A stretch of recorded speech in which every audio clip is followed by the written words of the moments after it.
Hi. So it's great to be back again. I'm Jo Truesdell from Tide Pool Bookshop, and we last time we were together, we started reading Racketty, Packetty House by Frances Hodgson Burnett, and I think we got to page 27 as I recall.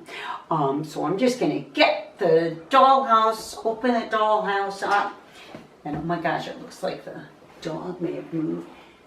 Oh, I don't think Max has been in because things seem to be in pretty good shape, so that's great.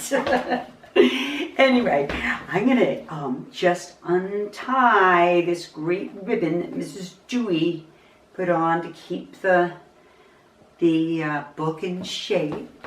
And I have that bookmark. Remember we put a bookmark in? Let's see. Yep, it was page 27. And so we left off at kind of a frightening point when it said everything was as shabby and disrespectable and as gay and happy as it could be until Tidy Castle. Do you remember Tidy Castle? Tidy Castle was that very fancy castle that Cynthia got on her birthday, her 8th birthday, and she'd always had Racketty Packetty House from her grandmother, and then on her 8th birthday she got Tidy Castle. And it said everything was great until Tidy Castle was brought into the nursery, and then the whole Racketty Packetty House family had rather a fright. It happened this way. When the doll's house was lifted by the nurse and carried into the corner behind the door, of course it was rather an exciting and shaky thing for Meg and Peg and Kilmanskeg and Gustavus and Peter Piper. Ridiculous was out shopping. The furniture tumbled about and everybody had to hold on to anything they could to catch hold of. As it was, Kilmanskeg slid under a table and Peter Piper sat down in the coal box. But notwithstanding all this, they did not lose their tempers, and when the nurse set their house down on the floor with a bump, they all got up and began to laugh. Remember, they have such good tempers, right? They're really fun. Then they ran and peeked out of the windows and laughed and ran back and laughed again. Well, said Peter Piper, we have been called Meg and Peg and Kilmanskeg and Gustavus and Peter Piper instead of our grand names, and now we live in a place called Racketty Packetty House, but who cares? Let's join hands and have a dance. And they joined hands and danced round and kicked up their heels, and their rags and tatters flew about, and they laughed until they fell down, one on top of the other. It was just at this minute that Ridiculous came back. The nurse had found her under a chair and stuck her in through a window.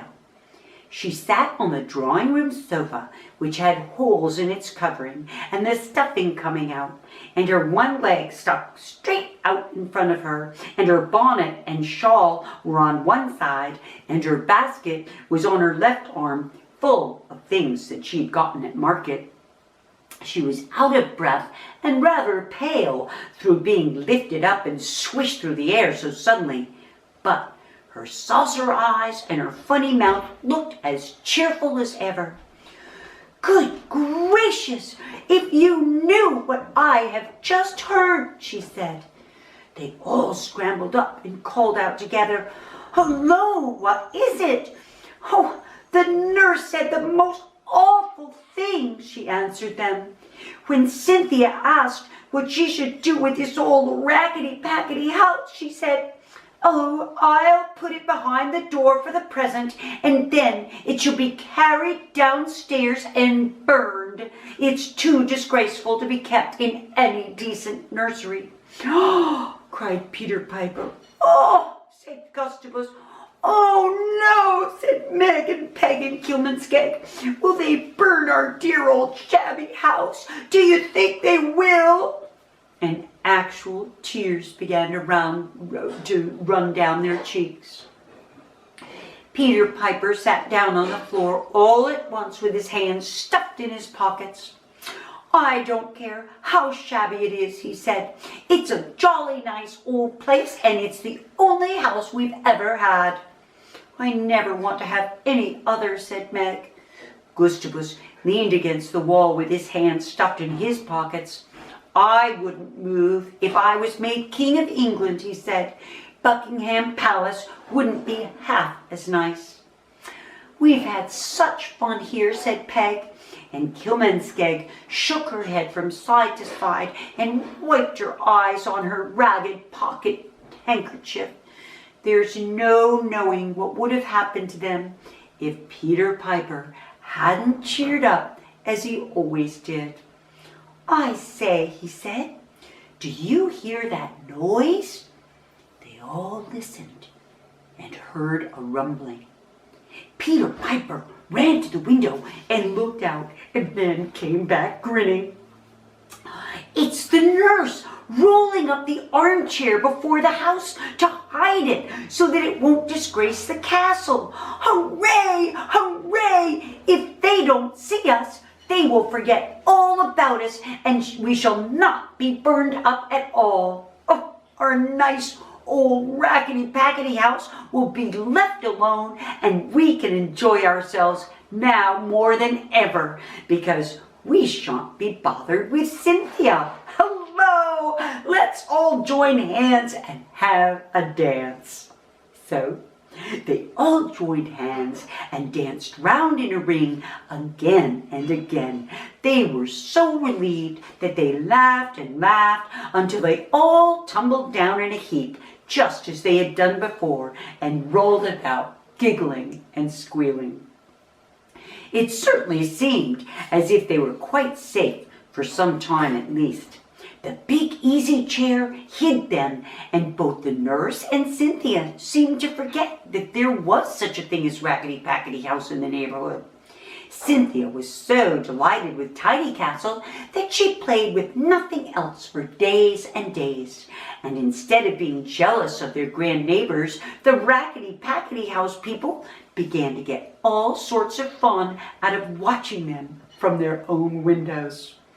Several of their windows were broken, and some had rags and paper stuffed into the broken panes, but Meg and Peg and Peter Piper would go and peep out of one, and Gustavus and Kilmanskeg would peep out of another, and Ridiculous could scarcely get her dishes washed and her potatoes pared because she could see the castle kitchen from her scullery window. It was so exciting. I'm going to show you a picture of Ridiculous doing her cooking, and she's got a window. It's hard to see the window, but she apparently has a window so that she can look out and see Tidy Castle and all the goings on. The castle dolls were grand beyond words, and they were all lords and ladies. These were their names. There was Lady Gwendolen Verdever. She was haughty and had dark eyes and hair and carried her head thrown back and her nose in the air. There was Lady Muriel Verdever, and she was cold and lovely and indifferent and looked down the bridge of her delicate nose. And there was Lady Doris, who had fluffy golden hair and laughed mockingly at everybody. And there was Lord Hubert and Lord Rupert and Lord Francis, who were all handsome enough to make you feel as if you could faint. And there was their mother, the Duchess of Tidyshire. And of course there were all sorts of maids and footmen and cooks and scullery maids and even gardeners. "We never thought of living to see such grand society," said Peter Piper to his brothers and sisters. "It's quite a kind of blessing." It's almost like being grand ourselves just to be able to watch them, said Meg and Peg. And Kilmaskeg, squeezing together and flattening their noses against the attic windows so that they could see. They could see bits of the sumptuous white and gold drawing room with the Duchess sitting reading near the fire, her golden glasses upon her nose. And to show you, there's a picture of the Duchess, her golden glasses on her nose. That looks very fancy, doesn't it? A fancy parlor chair. Yes, so the Duchess sitting, reading near the fire, her golden glasses upon her nose, and Lady Gwendolen playing haughtily upon the harp, and Lady Muriel coldly listening to her. Lady Doris was having her golden hair dressed by her maid in her bedroom, and Lord Hubert was reading the newspaper with a high-bred air, while Lord Francis was writing letters to noblemen of his acquaintance, and Lord Rupert was, in an aristocratic manner, glancing over his love letters from ladies of title. Kilmaskeg and Peter Piper just pinched each other with glee and squealed with delight. "Oh, isn't it fun?" said Peter Piper. "I say, aren't they awful swells? But Lord Francis can't kick about in his trousers as I can in mine, and neither can the others. I'll like to see them try to do this." And he turned 3 somersaults in the middle of the room and stood on his head on the biggest hole in the carpet and wiggled his legs and twiggled his toes at them until they shouted so with laughing that Ridiculous ran in with a saucepan in her hand and perspiration on her forehead because she was cooking turnips, which was all they had for dinner. "You mustn't laugh so loud," she cried out. "If we make so much noise, the Tidy Castle people will begin to complain of this being a low neighborhood, and they might insist on moving away." "Oh, scrump," said Peter Piper, who sometimes invented doll slang, though there wasn't really a bit of harm in him. "I wouldn't have them move away for anything. They are meat and drink to me." In other words, he just loves watching them. He needs to watch them. "They're going to have a dinner of 10 courses, sighed Ridiculous. "I can see them cooking it from my scullery window, and I have nothing but turnips to give you." "Who cares?" said Peter Piper. "Let's have 10 courses of turnips and pretend each course is exactly like the one they're having at the castle." "I like turnips almost better than anything." "Almost. Perhaps not quite," said Gustavus, "but I can eat 10 courses of turnips like a shot." "Let's go and find out what their courses are," said Meg and Peg and Kilmaskeg, "and then we will write a menu on a piece of pink tissue paper." And if you'll believe it, that was what they did. They divided their turnips into 10 courses, and they called the first one hors d'oeuvres, and the last one ices with a French name. And Peter Piper kept jumping up from the table and pretending he was a footman and flourishing about in his flapping rags of trousers and announcing the names of the dishes in such a grand way that they laughed till they nearly died and said they never had had such a splendid dinner in their lives, and that they would rather live behind the door and watch the Tidy Castle people than be the Tidy Castle people themselves.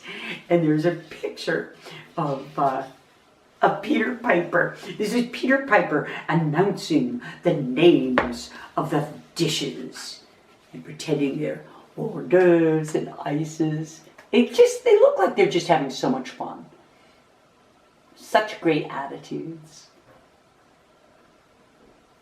Love that.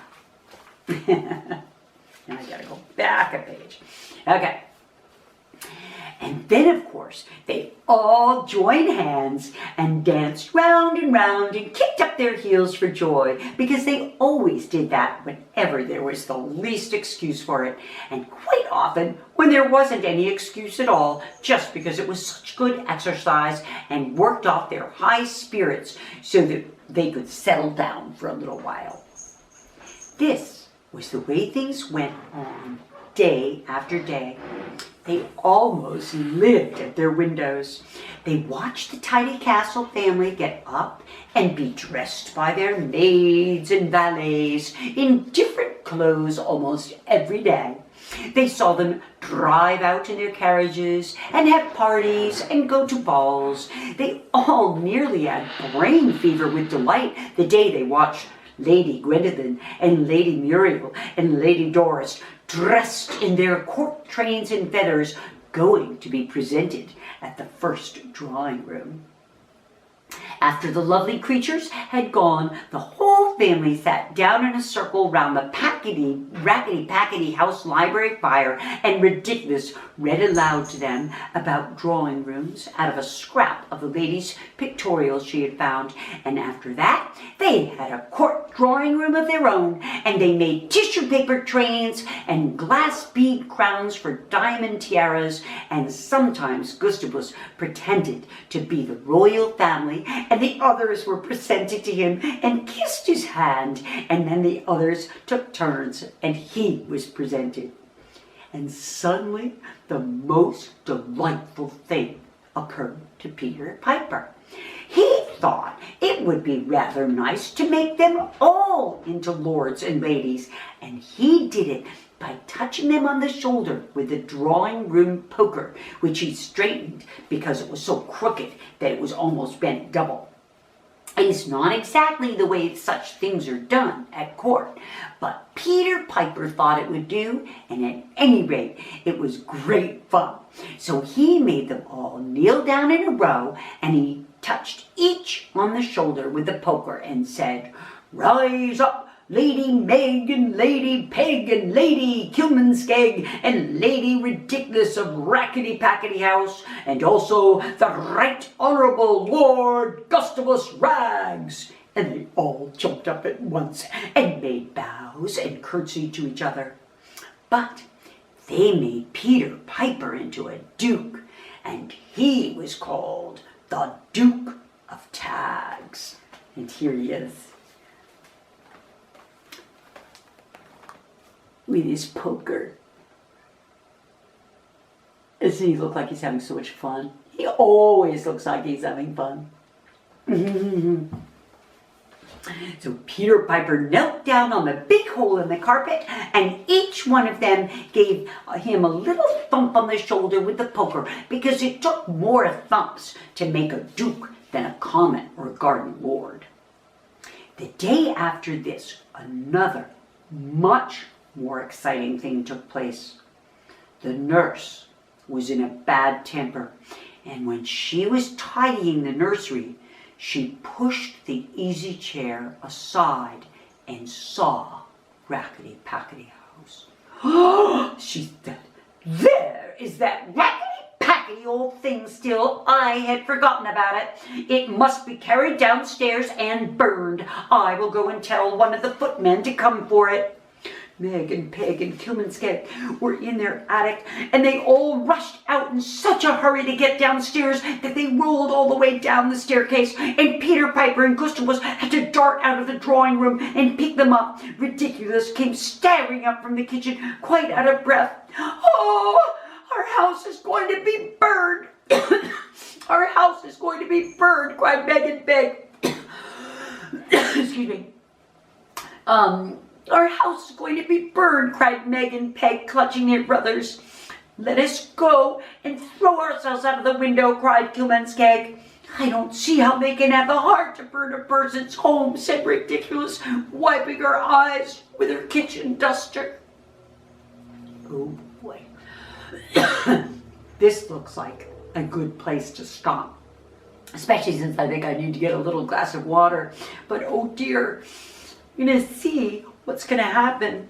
I hope I don't know. I hope the house, the Racketty Packetty house, doesn't get burned. Oh dear. So I'm going to put our bookmark in. We're now on page 59, but I'm going to put my bookmark in case we forget. And then I'm going to tie this right up again. Oh boy. And this will keep the book all in good shape until the next time. And then I'm going to close up the dollhouse. Oh boy. There we go. And then we'll look forward to seeing you next time and hoping we find out, hopefully something good will happen, but it's kind of scary what's happening now. Until next time, take care. Bye.